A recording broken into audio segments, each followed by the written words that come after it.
Welcome to the channel. Today, we're exploring some unbelievable story. Stay tuned and let's dive in.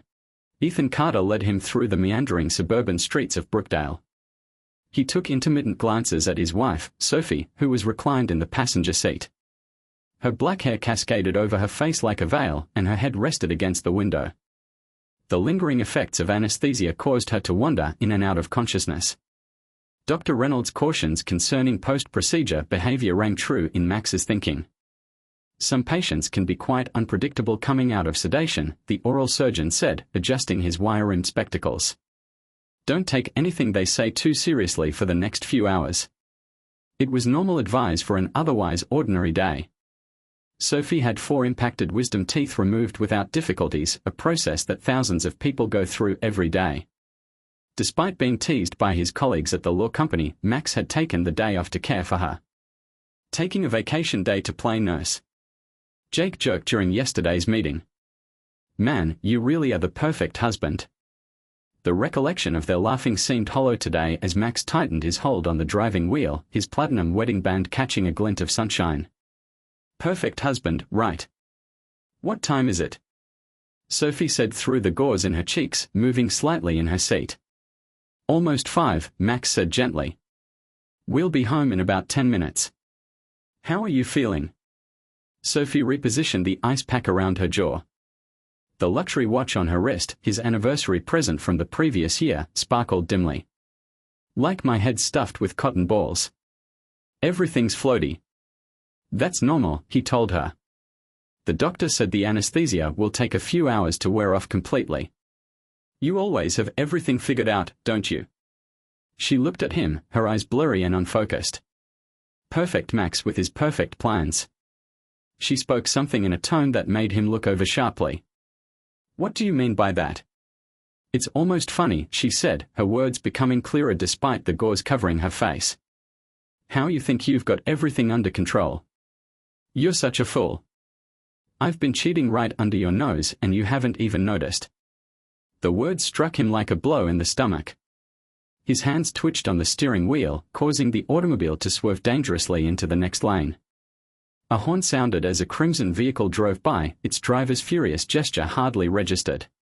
Jesus, Max whispered, clutching the steering wheel firmly as he altered course, his pulse pounding in his chest.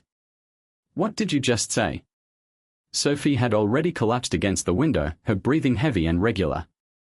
The confession, if that was what it was, seemed to have sapped all of her vitality. Max refocused his attention on the road, despite the fact that his mind was racing. People uttered bizarre things when anesthetized.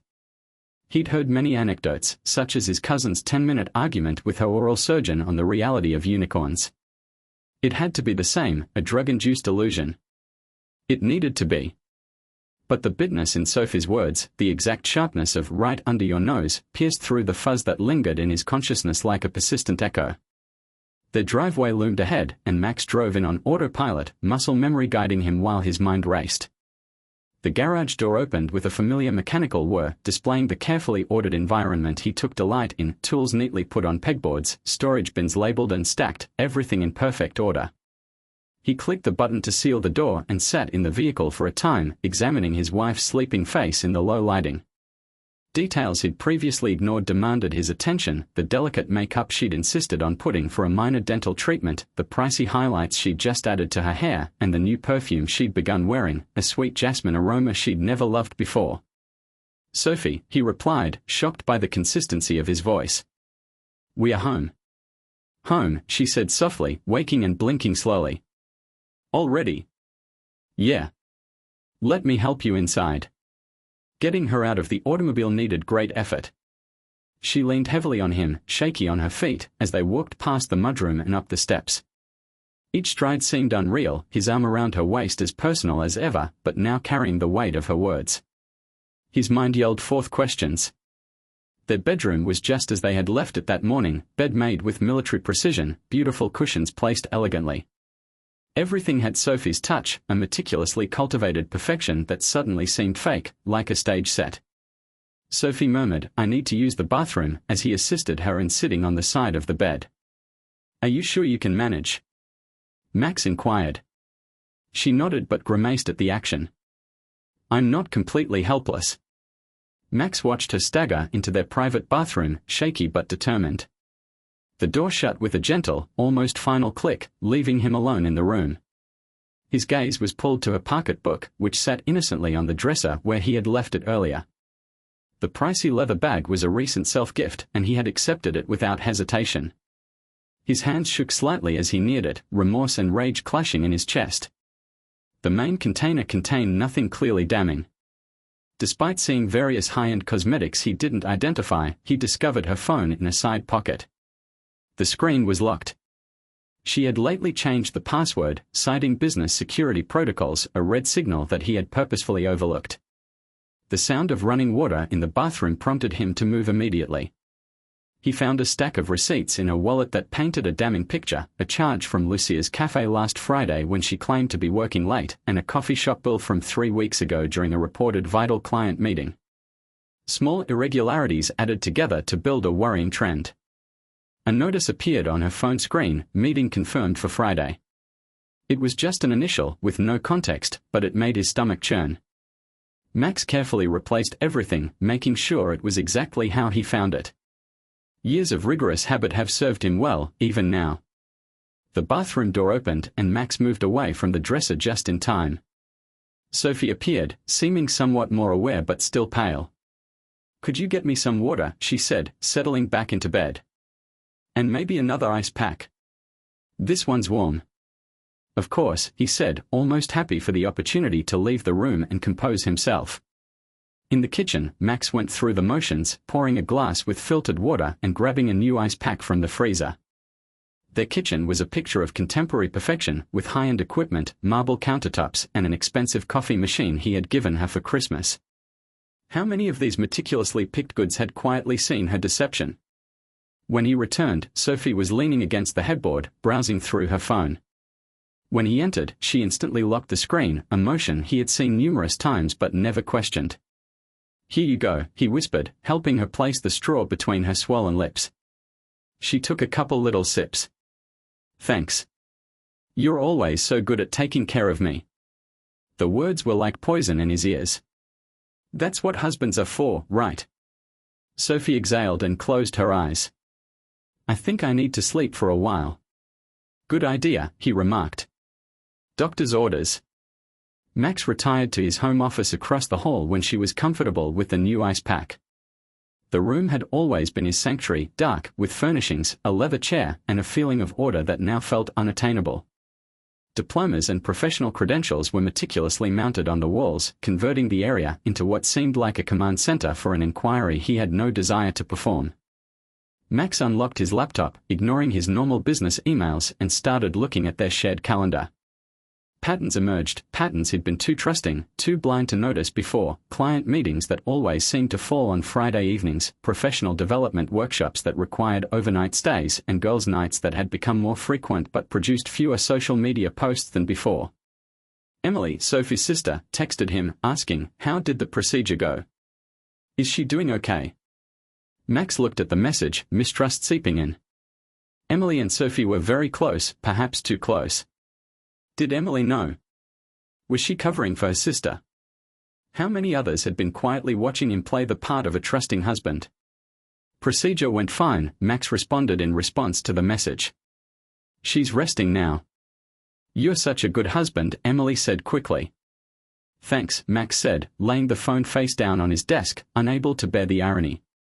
Hours passed as Max put together their recent past through this new lens: late-night business calls she made in the backyard, pacing down the garden walk he'd constructed last spring, gym sessions that yielded no obvious results, and new passwords on everything from her phone to her laptop. A recollection occurred from 3 weeks ago. He went into their bedroom to find her rapidly shutting her laptop, claiming to be completing work emails. He had not questioned it. He even handed her a glass of wine before leaving her alone.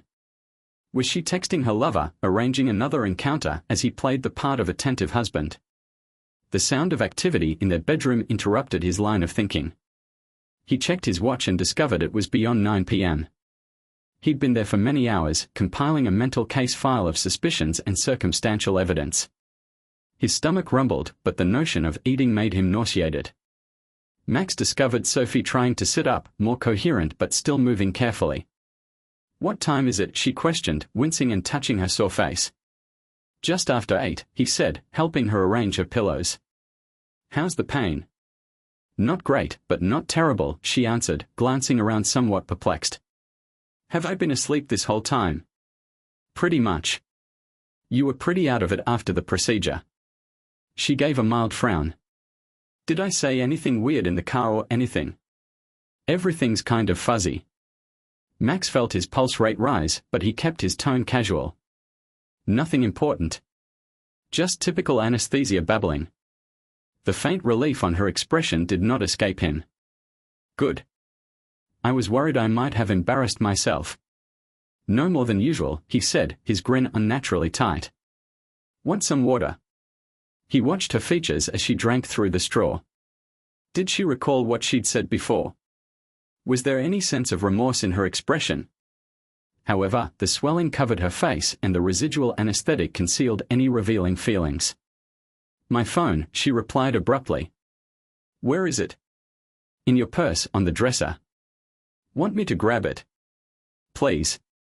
He took it and watched as she instantly started checking her texts.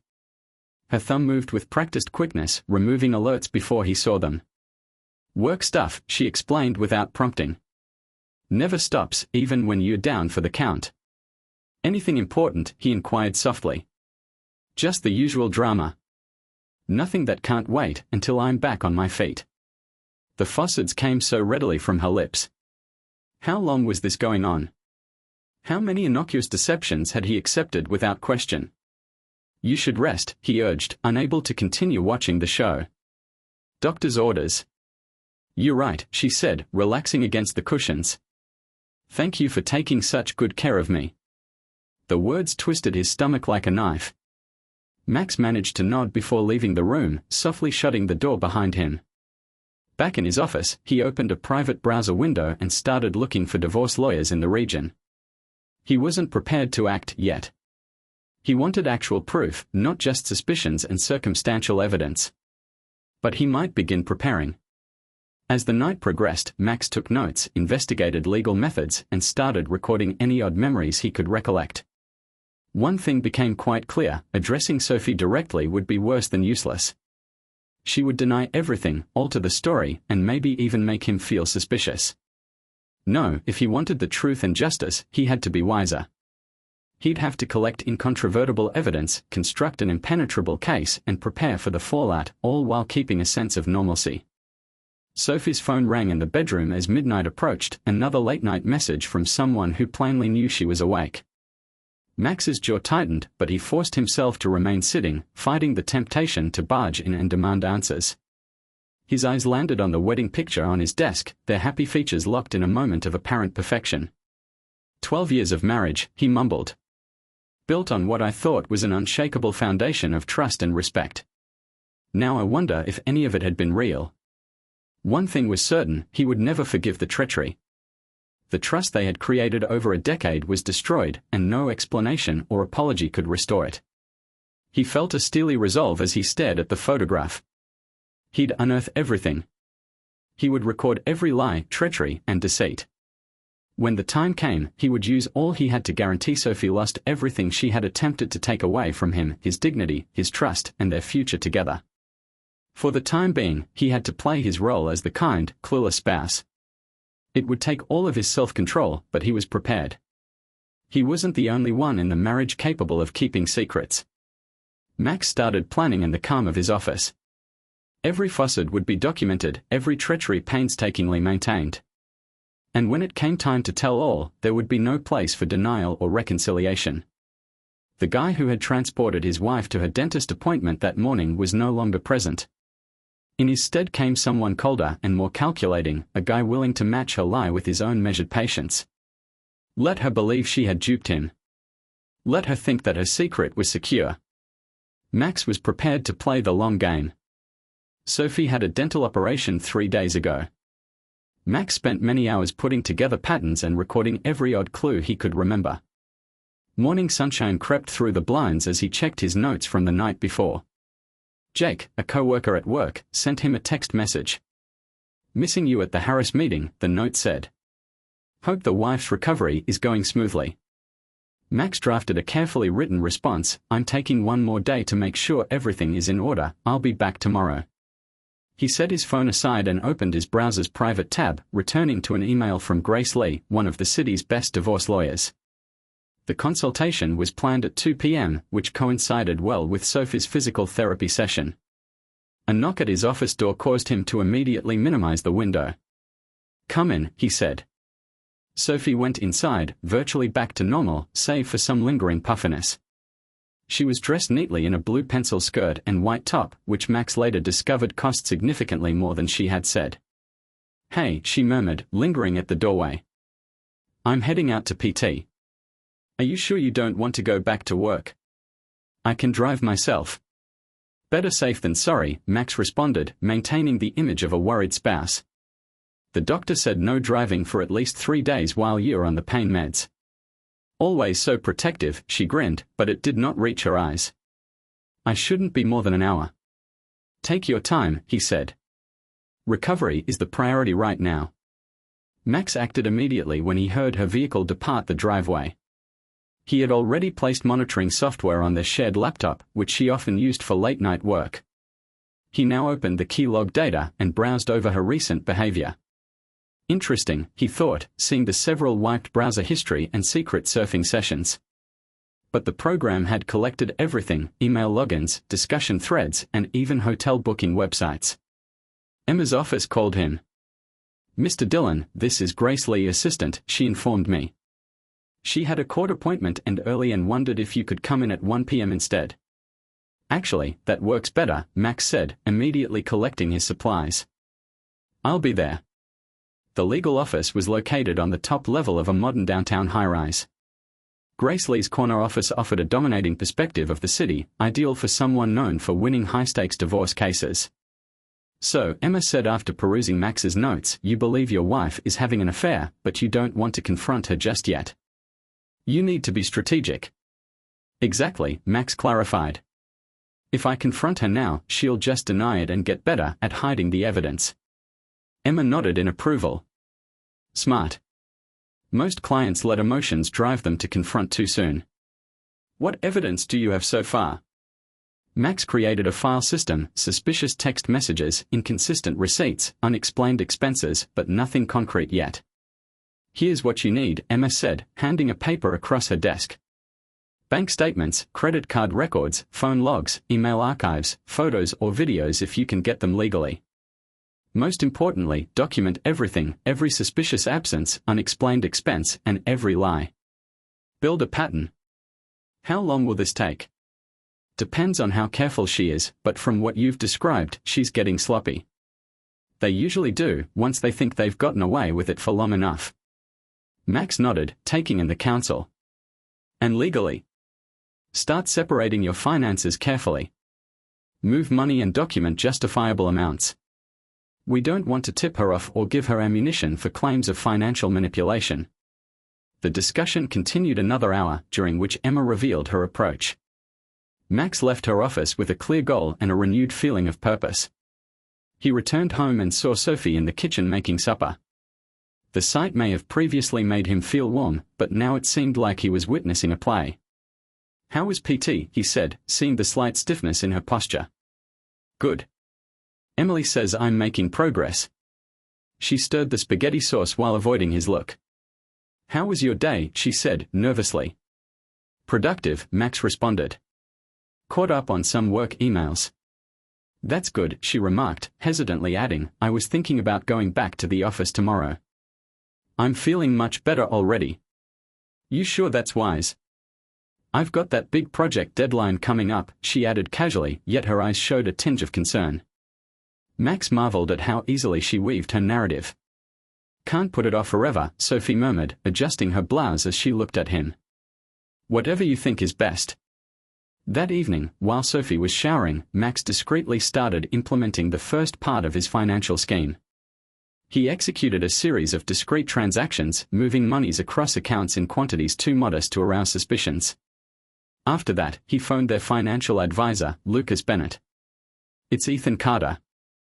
I need to make some changes to our portfolio allocations, he replied, keeping his tone professional.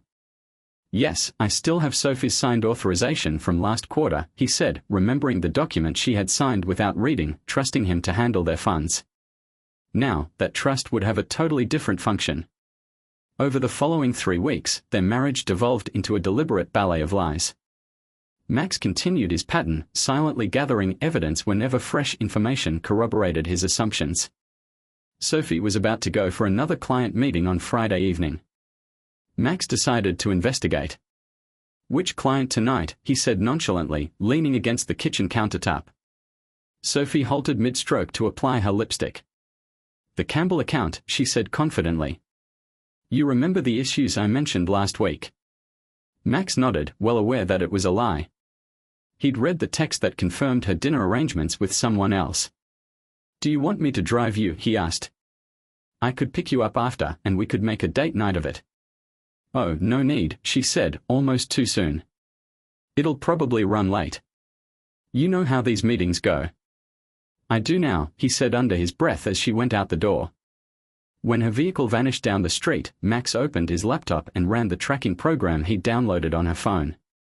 The position on the map moved gradually, but not towards the commercial area where her workplace was situated. Instead, it went for the wealthy riverbank neighborhood. Moments later, his phone vibrated with a text message from his private investigator, Lucas Bennett. Subject entering Giovanni's trattoria. Male subject already at the bar. Sending photos now. Max opened the attachments. Sophie was dressed in business clothes as she greeted a tall guy with salt and pepper hair. Their body language was close and comfortable. The following image showed them sitting in a secluded booth, the man's hand resting on her lower back. Got you, Max said quietly, saving the photographs to his encrypted disk. He replied back, keep an eye on things, I want everything done within the next hour. More photographs have come. The pair drank wine, laughed with their heads close together, and held hands across the table. The final wording arrived just after 10 p.m. Subjects departing separately. Female heading to car. Male subject paid bill. Receipt obtained. Max waited in his office, willing himself to remain calm, until he heard Sophie's vehicle turn into the garage. She entered the home, singing quietly, her cheeks glowing. How was the meeting? Max said from the doorway, his tone calm but cautious. Sophie started slightly, surprised to find him still awake. Oh, I didn't think you'd still be up, she said, recovering quickly. It went well. We finally made some progress on the Campbell situation. Good to hear, Max said, seeing the small smear in her lipstick and how her top looked slightly out of place. Long day. Exhausting, she acknowledged before walking upstairs. I think I'll take a shower and head to bed. When the shower started, Max opened his email. Greg had emailed along the receipt from Luigi's for a supper for two, which cost $112.45 and was paid for by one Daniel Foster. A short check on LinkedIn revealed Daniel Foster as a partner at a local legal firm. Well, Max mumbled, entering the name into his expanding dossier. Nice to finally meet you, Daniel Foster. The following morning, Max began the next step of his plan. At the bank, he handed Emma's prepared documentation. I'd like to discuss some changes to our joint accounts, he informed the manager, passing the paperwork over the desk. My wife's signature is already on the forms. The manager reviewed the paperwork, routine permission documents Sophie had signed months before, which Max had surreptitiously changed under Emma's supervision. These all seem to be in order, Mr. Dillon, the manager remarked. The changes will take effect immediately. Back at home, Max saw Sophie humming while working on her laptop. You seem chipper, he said. Good news at work, she added, smiling. Just feeling positive. Things are finally falling into place. I'm sure they are, Max said, recalling the photographs from Luigi's. By the way, I took care of those account updates we discussed. All set now. What updates? She questioned absently, her gaze fixed on her screen. The ones you signed off on last quarter. Just routine stuff, he nonchalantly added, keeping a tight eye on her. Nothing to worry about. All right, thanks for handling that, she responded without looking up. Max had a chilly contentment. Her confidence, or maybe her indifference in their money, made this almost too simple. Weeks passed as Max continued to collect evidence, photos of covert meetings, hotel receipts, and phone records, all painstakingly recorded to strengthen his case. Then came the message, which altered everything. Max was analyzing his most recent cash transactions when a notice emerged from the monitoring software, from Daniel Foster to Sophie Dillon, subject, weekend plans. Booked the cabin for next weekend. Same place as last time. Can't wait to have you all to myself again. Attached was a confirmation for a luxury rental property in the mountains, the same one Max learned they'd rented twice previously as Sophie's work getaways. His hands trembled as he sent Emma the email with the accompanying papers. "This is the concrete proof we've been waiting for," he texted her. Minutes later, his phone rang. "Everything's ready on our end," Emma answered quickly. The email, the booking confirmation, the previous visits, all combined with everything else we've gathered, it's more than enough. "So we're ready?" Max inquired. "Almost. Let them have their weekend. Our investigator will document everything. Once she's back, we'll be ready to execute the full plan." Max's jaw tightened as he glanced at the wedding photograph on his desk. Good. Sophie was particularly sweet that evening, caressing his arm as she passed and proposing they see a movie together. "You've seemed distant lately," she said, cuddling up next to him on the sofa. "Is everything okay?" "Just busy with work," Max said effortlessly. "You know how it gets." "I miss you," she mumbled. For a minute, he nearly believed her honesty. "Maybe we should plan a weekend away soon," she said quietly. "Interesting you should mention that," Max responded, maintaining a bland tone. "I was thinking the same thing. Maybe next weekend." She tightened up little. "Oh, next weekend won't work," she said hurriedly. "I have that leadership retreat, remember?" "Ah, the retreat," Max said with a strained grin. "Of course. Another time, then." They sat in the dark, the movie playing on the screen, but neither of them was actually watching. Max had nearly ferocious delight. Let her believe she had duped him. Allow her to go to the cabin with Nathan. The evidence accumulated, the trap was prepared, and she would soon discover that certain betrayals had repercussions. No amount of tears or apologies could remove the Fostards. The next week was a whirl of preparation. Max completed the financial arrangements, verified the monitoring specifics with Greg, and went over everything one more time with Emma. "Once we have the cabin documentation," Emma stated at their last meeting, "we'll be ready to file. The financial preparations are complete, and the evidence is overwhelming. She won't know what hit her." "Perfect," Max said coldly. "She wants to play games. Fine. But she's about to learn she's not the only one who can keep secrets." That Friday, as Max watched Sophie prepare for her retreat, discussing leadership seminars and team-building exercises, he felt nothing but steely resolve. The trusting spouse she had duped had gone, replaced by someone who would counter her dishonesty with measured precision. "Have a good trip," he whispered as she went, her overnight bag filled with lingerie he knew wasn't for him. "I'm sure it'll be enlightening," Sophie remarked, kissing him on the cheek. "Thanks for being so understanding." Max watched her drive away before going to his office to make the last call to Greg. "She's on her way," he said. "Don't lose them." The pieces were in place and the evidence was secured. All that remained was to carry out his painstakingly devised plan, which would leave Sophie with just the repercussions of her treachery. That Sunday evening, as the light threw long shadows across the dining room's floor-to-ceiling windows, Max carefully placed the evidence files on the mahogany table. Each manila folder carried another nail in their marriage coffin, surveillance images, bank data, and hotel invoices, all neatly arranged and classified. His phone buzzed with Greg's most recent update. "The private investigator has target departing cabin now. Final batch of photos uploading." Max opened the files one by one, with each picture proving what he already knew. Sophie and Nathan were recorded in private moments during their weekend retreat, embracing on the cabin's terrace, sipping wine by the fire pit, and retiring inside as the evening approached. Sophie left a note on his screen, heading home now. The leadership retreat was amazing. Learned so much about team dynamics and organizational behavior. Should be back in a couple of hours. Miss you. Heavy black heart hash. Max murmured sarcastically under his breath while forwarding the message to Emma. Her answer was quick. Everything's ready on our end. Financial transfers complete, documents prepared, exhibits organized. Are you sure you want to do this tonight? Max responded instantly, his determination unwavering, yes. No more waiting. No more pretending. Emma warned, most clients prefer to wait until morning when they are fresher. Max's response was cold and definite. Most clients haven't spent months planning this moment. He up and strolled around the dining area, inspecting each detail. The chandelier, a wedding present from Sophie's parents, was dimmed to throw gentle shadows over the table. The files were organized in a precise chronological manner, conveying the narrative of her betrayal piece by piece. Even the chair he'd picked for her faced the windows, forcing her to stare at the fading sun throughout their discussion. The shrill ringing of the home phone interrupted his thoughts. Emily was Sophie's sister.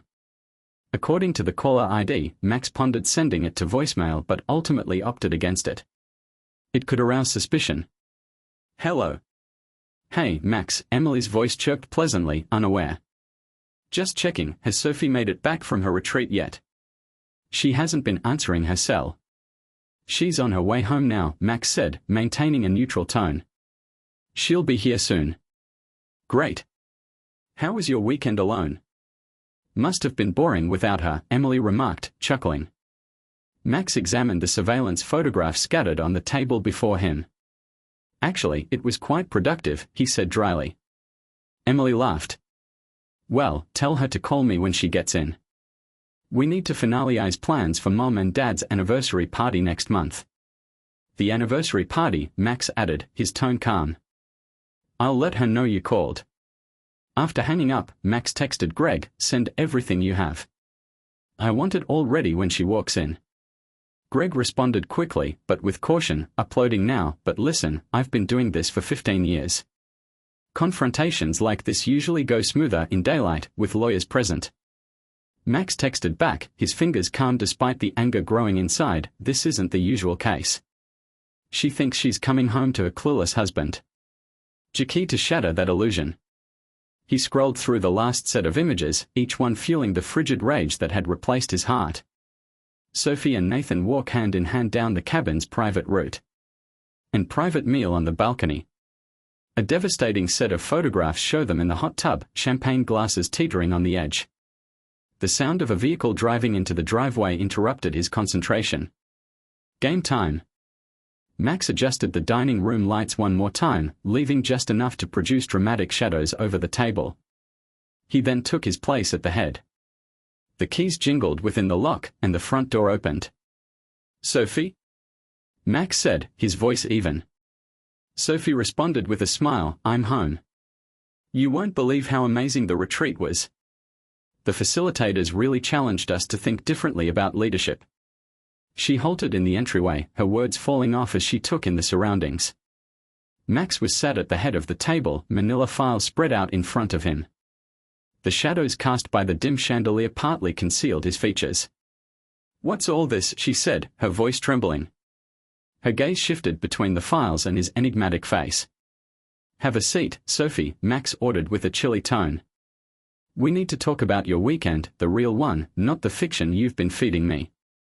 Sophie's face has already lost its color. Her fancy overnight bag slid slightly in her hands. She eased herself onto the chair across from Max, her luggage sliding to the floor with a quiet thud. Something clinked inside, most likely the unfinished wine she and Nathan had shared. You're scaring me, she replied, her voice wavering as she struggled to restore control. What is going on? Max disregarded her query. He opened the first folder and moved a photograph across the table. It showed Sophie and Nathan hugging outside the cottage, his hand knotted in her hair and her body pushed against his. Looks like quite the leadership retreat, Max said softly. Does Daniel Foster teach team dynamics before or after he puts you to bed? Her face became ashen as she glanced at the photograph. Her hands shook as she grabbed for it. Where did you go, and for how long? Sophie stuttered. Max's words sliced through her, stammering like a dagger. How long have you slept with him? Sophie, please, she pleaded. I can explain. 6 months. 1 year. He passed another photograph across the table. This one is from an earlier encounter at Giovanni's Trattoria. Has it been longer? Max continued, his tone calm yet lethal. Do not bother lying. I've documented everything. Sophie gazed at him, fury rising in her voice as she replaced the astonishment. Had you followed me? Max gave a harsh, humorless chuckle. Privacy. Want to chat about privacy? He took out a stack of receipts and flung them upon the table. Let's talk about these hotel rooms you charged to our joint account. The Hyatt, the Marriott, the downtown boutique hotel. You weren't even attempting to disguise it anymore, were you? They were business trips, she said abruptly. Stop lying. Max slapped his hand on the table, making her jump. I have images from all of those business travels. You and Nathan are checking in, eating supper, and sneaking about like teens. Did you suppose I was totally blind? Sophie's horror turned to defiance. Fine. Do you want the truth? Yes, I am seeing Nathan because he sees me, maximum. He truly listens to me. When was the last time you did this? Max's voice seemed eerily calm. Don't you dare, he warned. Don't try to blame me for your choices. I gave you everything, he said. Your home, your automobile, and your favorite expensive clothing. I supported your career, fully trusted you, and never questioned your late meetings or business travels. He stretched his palms. So this is how you returned that trust. Sophie's voice shook as she spoke. It isn't about possessions, maximum. It's all about connection. About feeling alive. Max moved the most current photographs toward her. Did you feel alive in the hot tub last night? He inquired, his tone caustic. You certainly looked it. Sophie's face crumbled as she saw the photographs. Did you actually have someone monitoring us the whole time? Max nodded, his voice cool. Ever since your wisdom tooth surgery. Sophie looked at him, puzzled. What does it have to do with anything? Max leaned forwards. You don't recall what you said in the automobile that day while under anesthesia. You called me an idiot. You stated you'd been cheating right under my nose, even when incapacitated, you couldn't stop bragging about it. Sophie's eyes widened as she slowly realized what was going on. I said what? It was quite the wake-up call, Max said, taking out additional images. After that, I began paying attention. Definitely paying attention. Late-night phone conversations in the garden, mystery gym sessions that never affected your body, new passwords for everything, and networking meetings that lasted late into the evening. Max took out a comprehensive chronology. Once I began investigating, the pattern was clear: Friday night client meetings at Luigi's and weekend business getaways at the cabin. You weren't even attempting to be subtle anymore. Sophie's voice trembled. So what happens now? You've constructed your case. You've played detective. What do you want? Max moved a large legal paper across the table. I want you to understand exactly what your choices have cost you. Sophie's eyes widened as she read the header, Divorce Papers. You can't be serious, she said, her voice cracking. Dead serious, Max said, his tone frigid. But that's only the beginning, he said, pulling out further paperwork. You see, I've been really busy the last several months. Every asset we hold is recorded, every account is monitored, and every cent is accounted for. Sophie grabbed the papers and began examining them hurriedly. Her face had lost its color. What have you done? I protected what's mine, Max replied, his grin cold. The home, investments, and savings. Everything's been legally safeguarded. Sophie stuttered. My signature. I've never signed anything. Remember all those regular paperwork things you were too preoccupied to read? Max observed as she came to a conclusion. The ones you believed I could handle. Sophie's face had lost its color. You really should have paid more attention. Sophie started crying. Max, please. We can figure this out. I'll conclude with Nathan.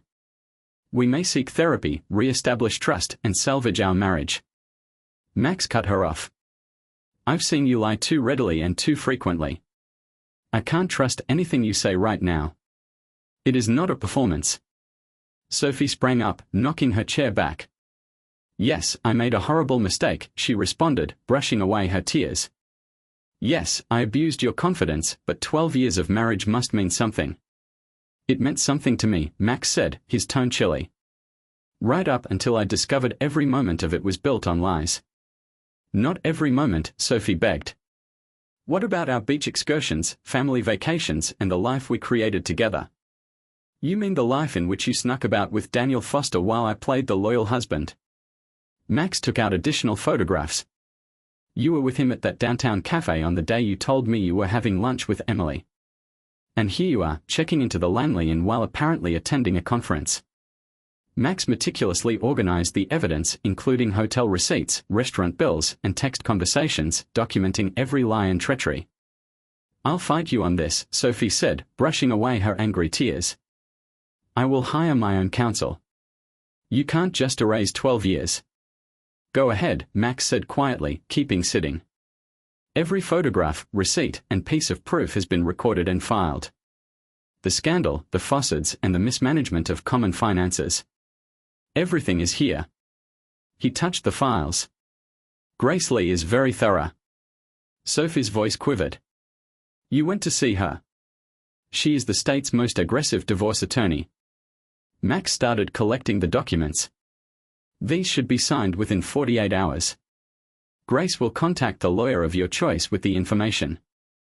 And if you refuse, everything becomes public record. He stared at her, icy and uncompromising. Every photograph, every detail will be shown in court. I'm curious how it might influence your work, your family ties, and your dear Nathan. Sophie fell back into her chair, her face exhausted. You've truly considered everything, haven't you? I learned from the best, Max said, rising up. You taught me how to hold secrets and scheme behind others' backs. I just took better notes. What happens now? Sophie inquired, her tone barely above a whisper. Now, I'll be staying at the Marriott until everything is resolved. You may stay here temporarily, but the home will be sold as part of the settlement. Max approached the door. Sophie went after him. Wait. You cannot simply walk away like this. We need to talk about this properly. We are done talking, Max said, turning to face her for the final time. You had 12 years to be honest and appreciate what we had. Instead, you booked hotel rooms with Daniel Foster. I never meant for any of this to happen, she said quietly. But it did happen, Max said coldly. And now you have to live with the consequences. Max grabbed his pre-packed luggage from the corridor. Goodbye, Sophie. Max, please, her voice broke. I love you. He hesitated at the door with his hand on the handle. No, you enjoy my convenience, stability, and lifestyle. But you didn't love me enough to be loyal and honest. He opened the door. That's the difference between us. As he went to his vehicle, he heard Sophie sobbing behind him. That sound used to break his heart and send him running back to console her. It no longer had any significance. His phone vibrated. Grace checked in. Did everything go as planned? Yes, Max said, starting the engine. She knows she has no choice. How are you holding up? Grace asked. Max took one final look at their residence. The warm lights in the windows, which had previously made Sophie feel at home, now seemed to be stage lighting for her performance. I'm fine, he said, his voice firm. Some things cannot be forgiven. Some betrayals do not warrant second opportunities. As he drove away from the curb, his phone chimed again. Emily, Owen, Sophie just phoned me, weeping. What's happening? Max grinned coldly. Ask your sister, he said. Ask her about Daniel Foster and their romantic cabin getaways. Emily responded very immediately, Daniel Foster. What exactly are you talking about? Max did not react. He knew the truth would be revealed soon enough, and Emily would discover it in the hardest manner imaginable. Sophie had no way to halt the tide that was already coming in. Max's phone rang again, this time from Sophie, with a desperate message, please return. We can discuss this. I will tell you everything then. I'll conclude with Nathan. I promise. Please give me another opportunity. Max immediately erased the message. Love without fidelity is useless. Love without trust is simply another lie, he reasoned. His phone rang again, and this time it was a message from one of his pals named Ryan. "What's happening, man? Sophie's sister told me some strange things." Max did not answer quickly. Instead, he concentrated on the road as he drove away from the home that had previously held so many memories tinged with the fact of treachery. As he drove past their neighborhood's familiar streets for the last time, Max felt a strange sensation of release. The weight of mistrust and treachery that had been crushing him for months was removed, leaving him with cold certainty. He had gained control. He'd won. He drove into the Marriott parking lot, where the valet was already waiting for him. Grace had made the preparations to ensure that his transfer was flawless. As he exited the automobile, the front desk manager welcomed him. "Hello, Mr. Dillon. Your suite is ready. Would you want help with your bags?" "No need," Max said, hoisting his solitary luggage. "I've learned to travel light." The suite was on the top level and had a panoramic view of the city. Max stood at the window, watching the sunset paint the sky in deep crimson and gold. For the first time in months, he felt peaceful. His phone rang again, this time with a text from Grace. "Just heard from Lucas Bennett. He will represent Sophie.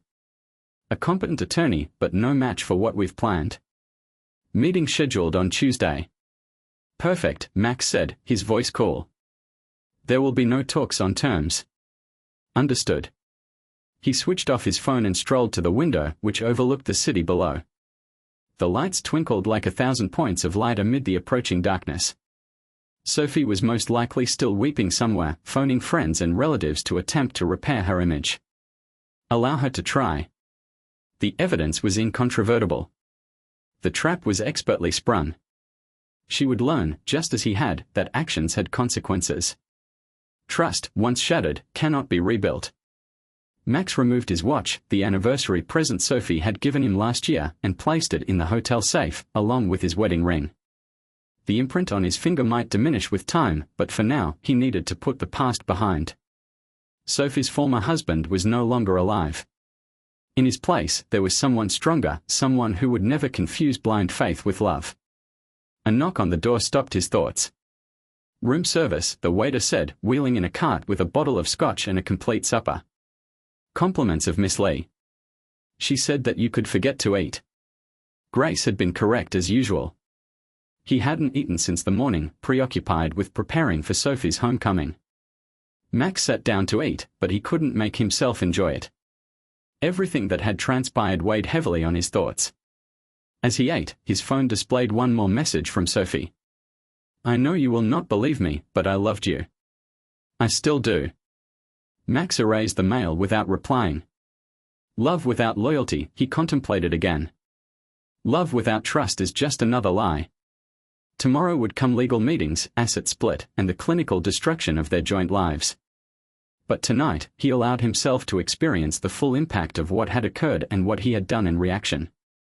Some may label him frigid for walking away so completely, cruel for using her own trust against her, plotting for months to get his retribution. They would be correct, but betrayal transforms individuals. Sophie's trusted husband, who had transported her to her dentist visit months before, was no longer with her. In his place, there was someone stronger, someone who would never confuse blind faith with love. The city lights twinkled below, unconcerned by the tiny dramas occurring inside it.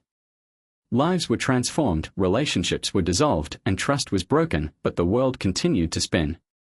Tomorrow's trials will be different, but Max had completed his tasks for the night. There is no weakness. No forgiveness. No second chances. Some betrayals required nothing less. The divorce was everything Max expected, but it still hurt. The procedure was almost too simple, and it stung more than he expected. They both left with what they brought into the marriage, the home, assets, and savings. Everything was distributed evenly, as it should have been. But there was no drama, no drawn-out disputes, and no battling over issues that used to be so important to them. It was all papers and signatures, with a chilly finality about it. He watched Sophie pack her belongings and leave the city where they had created their lives together. She relocated to Chicago, away from all she knew. He had no idea what she wanted to uncover, but it was her decision. He didn't care any longer. He had everything he needed in front of him: closure, finality, and the knowledge that this chapter of his life was complete. It's surprising how fast things can shift. One minute you're sharing your life with someone, and the next it's all gone, as if nothing ever happened. Max has done a lot of thinking since then. A part of him felt relieved and liberated. Perhaps even somewhat lighter. However, a part of him was still attempting to make sense of everything. Trying to figure out how everything shattered so quickly. He was not in a hurry to go on. He didn't want to start dating right after, and he wasn't searching for someone to replace the vacuum Sophie had left behind. For the time being, he was just trying to make peace with things. Trying to rebuild a life for himself without involving anybody else. Perhaps one day he'll be ready, but for now, he needed to recuperate. Thank you for watching. Could you forgive a treachery like Max's? Comment below and remember to like and subscribe.